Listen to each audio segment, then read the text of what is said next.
He's going deep. Williams has a step, and he's got it. There's that breakaway speed. Speed is a big element to your game. That's one thing I always had, like, even growing up. Did you know a lot about Caleb Williams? No, not really. But we ended up meeting throughout the process, and I was like, I want to play with him. Tulane ended up becoming one of the best decisions of my life. We wanted to do this interview to kind of get to know you and your life and how that love of football originated. So kind of take me through growing up in the Tampa area and how'd you discover football?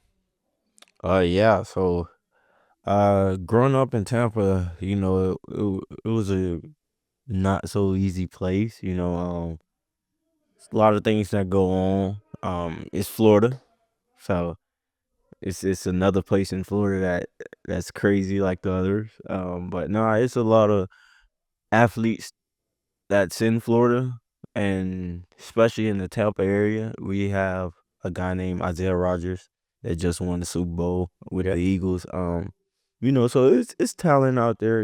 Just going out there and competing with them at a young age.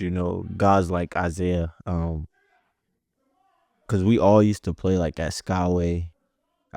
In Little League, everybody used to play mostly at Skyway. A couple people play Pop Warner, but you either play both or you play one on. So eventually you was gonna play versus some talent. So that was never the issue. Just going out there and competing every day with the best. So that taught me at a young age to, just always put your best foot forward and go out there and have fun no matter what, no matter where you at. The adversity you face throughout football, like in just what you have to go through. And I feel like I've been through a lot, just growing up in Tampa. And like I said, it helped me to be the man I am and the football player I am now. Got into baseball as well. A pretty good baseball player. Yeah, I actually played baseball first. So I was a baseball player, and then I was like, I actually want to play football. I used to just, like I said, I used to play in apartments with my friend, just play two-hand touch, tackle. And I was like, man, I actually like this. And I told my mom I want to play football. So she was always there for us because I got another brother, and he plays sports as well. He played both, but he was more of a football guy at first. So we was two opposites. And then eventually we both was playing both, and then I didn't play one year. I was like, man, just going out there to my little brother practices and watching them, I was like, man, I want to get back into it.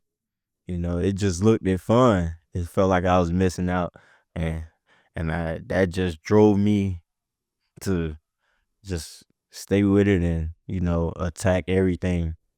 Yeah, I mean, it definitely paid off in the end. And it sounds like you had a very good supportive, support system with your mom, your family, which is really awesome. And growing up and playing football at Plant High School, Plant City High School, you were a top 50 recruit. You had a great start as a freshman. You started playing varsity as a freshman, which is pretty good. You were known as like a deep threat when I was watching you, averaging like 20 yards per reception. Yeah, just beating guys, using that speed.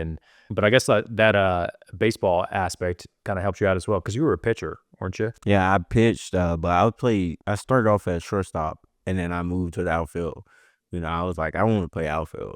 Yeah. Infield, you got to worry about too much. I just want to throw guys out, go catch the ball, go make plays for the pitcher, Yeah, but that arm that you developed in baseball definitely helped you out in football because, there was 3 passes that you've had in your football career at high school. Yeah. 2 of them were touchdowns. So. I was a quarterback before I became a receiver. Were you? Yeah, so I played quarterback up until like 9th grade. Okay. And I was like, I'm going to stick with receiver. Yeah. Yeah, no, that's a good decision that you made. It's definitely paid off, and you've gotten offers from Alabama, Florida, Georgia, LSU. What made you pass up on all of them? It kind of go down the route of Oklahoma. Just building our relationship with Lincoln and his coaching staff. That was like the big I'll say like thing that stood out from like Oklahoma and other schools. Like, usually the other schools they have guys, but around that time I was the number one receiver coming out. So a lot of people wanted me. I was just going off, you know, relationships and what I trusted at that moment. So I felt Oklahoma was the right decision um in the moment, and like I said, I trusted the coaching staff to get me where I wanted to go. So Yeah, and so you're saying that Lincoln Riley had a lot to do with your decision of going to Oklahoma? yeah. And did you know a lot about Caleb Williams back then, or? No, not really. But we ended up meeting throughout the process, and I was like, I want to play with him, and he was like, you want to play with me? So we ended up becoming good friends throughout our journey, throughout our college, um, I'll say playing time. But yeah, it was a great experience, to witness somebody like that. Yeah, and at Oklahoma, you had 35 catches, 380 yards, 4 touchdowns. Played in all 12 games, but then a decision was made after that year where you decided to enter the transfer portal and you would go to USC. And now everybody that's watching would kind of correlate. Okay, well, Caleb Williams, Lincoln Riley, Oklahoma, USC. Was that the determining factor of transferring to USC? I know I had some other schools out on the table, that was recruiting me hard. And I was just like, I came in with Lincoln Riley, so I guess I wanted to finish with him. It was just the right decision in that moment, that was right for me.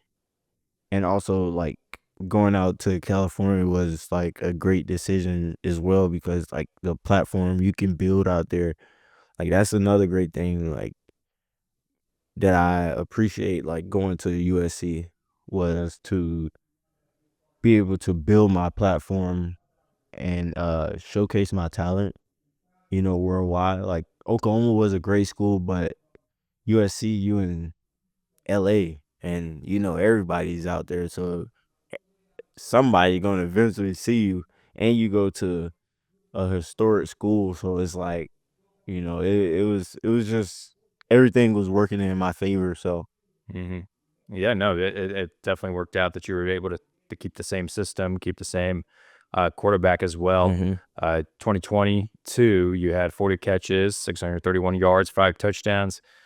23, the production, however, dipped down just a bit, only 29 catches and a couple of touchdowns. It went from you starting 9 games the year prior in 22 down to starting 5 games hmm in 23. What was the reason behind the production dip? I was working, just trying to be the best version for me and the team. And the coaches thought otherwise. So there was nothing I could do about that, but just keep working, and whenever I get that opportunity, make it count. So they had guys playing over me, um, and I was trying to figure out what I need to do in order to get back on the field, be helpful, and contribute to the team, and help them win. And things just didn't go as planned. It was a rough season, and I was like, if I want to go to the next level, I gotta be out there and make plays, and I felt as the coaching staff, like I said, thought different, and I was like, well, if I'm not gonna play, I gotta go somewhere where, I can go play and make plays. Tulane ended up becoming one of the best decisions of my life, and I made it work out. So Oh yeah, you definitely did. And I think the beauty of all this is if it doesn't work out, I think you still have to, uh, you know, be grateful and show credit to Lincoln and Caleb for yeah, getting you this far, so that you had this opportunity to facts. get a lot of eyes on you. You could transfer to Tulane, and then at Tulane you became a 1,000-yard receiver, 60 catches, and had the best year of your career. Mm-hmm. What was it about Tulane in particular that, number one, you chose Tulane over any other school, and then two, when you got to Tulane and had this career year, what was it about them that helped you just pop off? Yeah. I just wanted to go somewhere, where they're big on winning, and have a great culture. And I was looking for that because at times it was lack in our culture. At SC or Oklahoma. Um, but at Oklahoma, I had a lot of older guys, so they was there for me and was able to help me and guide me and tell me like what's right from wrong. You know, um, in a business aspect. So I always took that and carried it with me, and tables had turned, and it was like now I'm the older guy, so I had to grow up and really mature and like understand that this game of football is a business, and I just really, I really appreciate Coach Summerall and his staff. They had left Troy and got the job at Tulane, and he was recruiting me. And like I said, it was based on relationships that I had previous, uh, and relationships I had just made right then and there.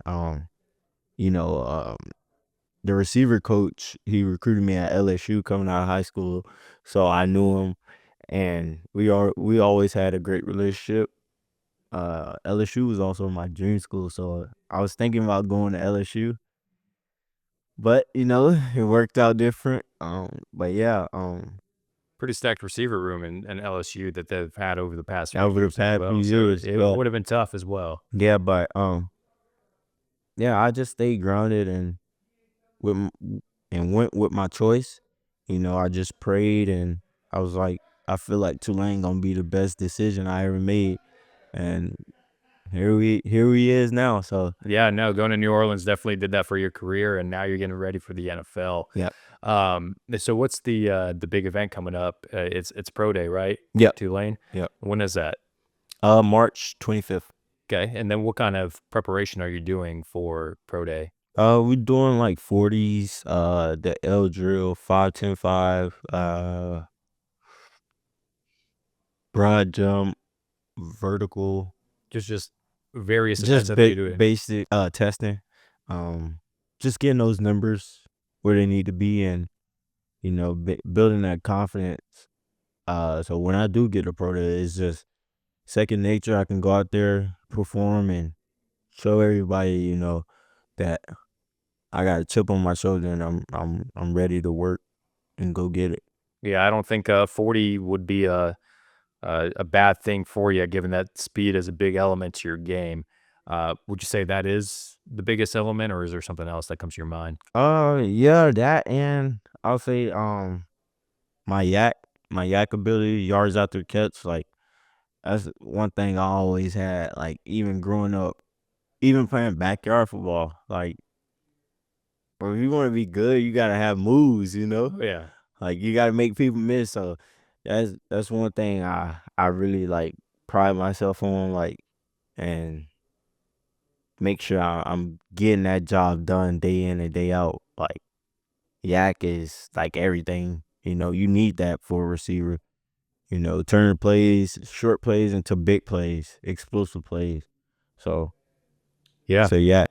absolutely. And then what kind of like system would you say that like you really excel at? And in this specific system, where would you say would it be like outside slot?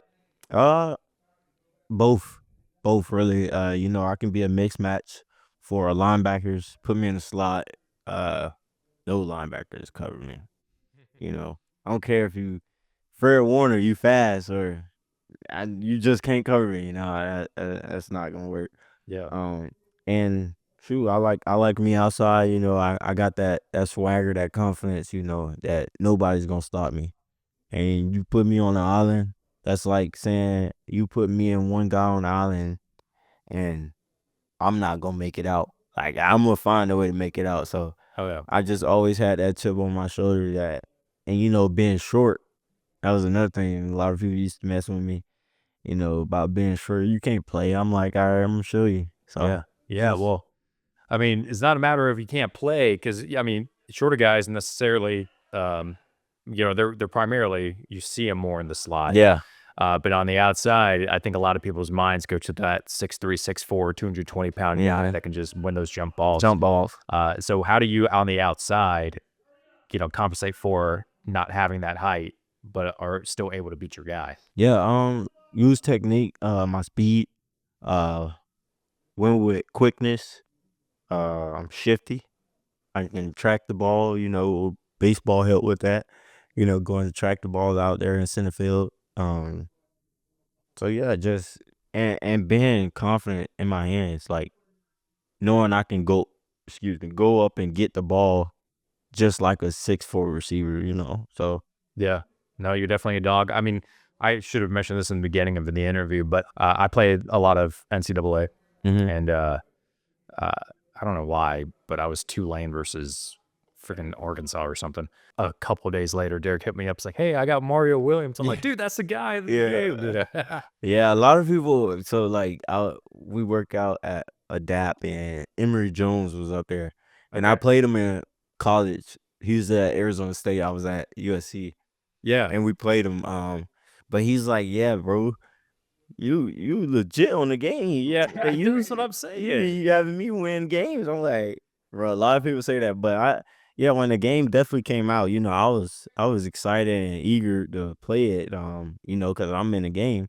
Yeah. And I always had that dream, like, when I get to college, I'm gonna make sure I'm in that NCAA game. So it came out right on time, and I was happy. Oh, yeah. I think they definitely need to fix my speed. What is it, like a 94? Yeah, 94, but I'm faster for Okay. sure. I like it, and also I play Ultimate Team, so they Okay. put me in Ultimate Teams too. Yeah. So I was able to like pick my card and put myself on my team. So Oh, that's I was awesome. like, nobody taking my spot. No. Yeah, and then I got like better players. They got all type of people in there. So Dude, no, you're yeah, definitely a dog in that game. I remember you, gosh, I don't know what was it, like 7, 8 catches, 100 something yards. It was yeah, going off. Hopefully one day we could play with you in Madden, and for we'll sure. see. What when you see an NFL offense, I don't know if you watch a lot of NFL football, but is there a particular offense that you kind of gravitate towards? Like, hey, I would love to play in this system. I like Lamar. That's my guy. It's an interesting thing to say for like people's perception of like a wide receiver playing in that offense. Yeah, It's like, ah, man, I would love to go somewhere where I can get like 130 targets or yeah, whatever. yeah. That's always the case. I mean, I definitely want to, but Lamar is a Florida guy, and he's a guy that I know I can go out there and trust that he's gonna go out there and game. Like he's gonna put on the show no matter what.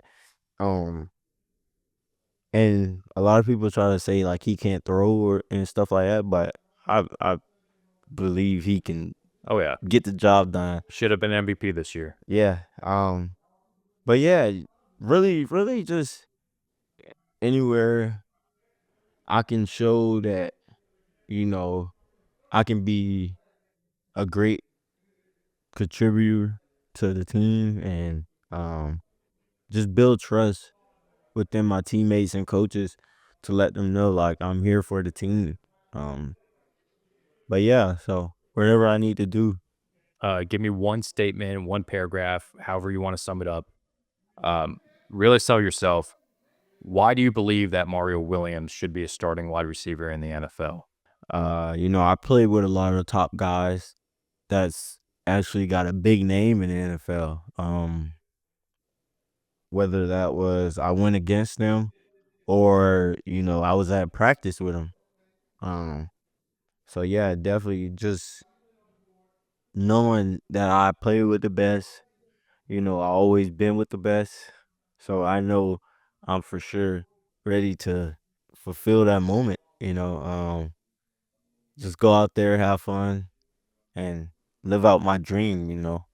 Um, but yeah, I definitely think I got all the attributes to be one of the greats Just got to go out there and prove it. Hopefully it works out, and hopefully we get to watch it playing on Sundays and playing in Madden as well. Yeah. With that 99 speed. Yeah. Guys. At least 97. Like, Just 97, maybe acceleration. Yeah, Maybe like up there. yeah. But no, man, great story, great journey that you've been on, and best of luck, and hopefully it works out, man. Yes, sir. Appreciate it.